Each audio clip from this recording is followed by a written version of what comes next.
Hai semuanya, selamat datang kembali di channel kita yaitu Pekerja Keren. Hari ini kita akan membahas sebuah topik yang sangat penting bagi teman-teman yaitu upaya mengelola konflik di tempat kerja dan relevansinya pada organisasi atau perusahaan. Saat berada pada lingkungan kerja yang kompleks dan beragam, itu bisa menjadi tantangan yang serius bagi produktivitas dan kesejahteraan organisasi. Dan pengelolaan konflik harus dapat dilakukan dengan relevansinya. Maka dari itu, dalam video ini kita akan membahas tentang upaya mengelola konflik di tempat kerja dan relevansinya pada organisasi dan perusahaan. Yuk, simak videonya. Dalam dunia kerja yang sangat kompleks dan beragam, konflik antar para karyawan atau tim bisa saja menjadi tantangan serius bagi produktivitas dan kesejahteraan organisasi maupun perusahaan.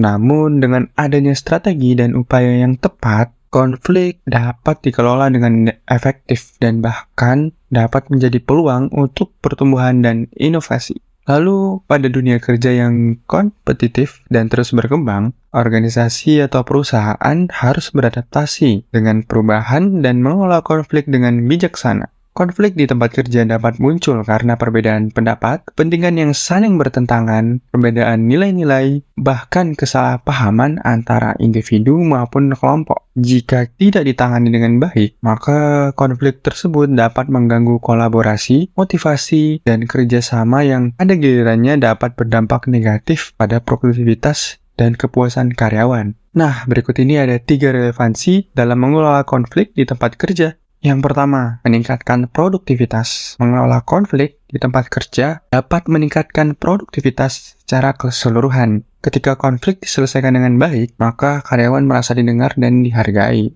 Yang kedua, meningkatkan kesejahteraan karyawan. Konflik yang tidak terselesaikan dapat berdampak negatif pada kesejahteraan karyawan. Mereka mungkin mengalami stres, kecemasan, atau bahkan depresi. Konflik harus ditangani secara bijaksana dan akan membuat karyawan merasa didukung dan dihargai. Lalu dalam budaya kerja yang sehat, konflik harus dapat ditangani dengan bijaksana dan akan membuat lingkungan kerja yang positif.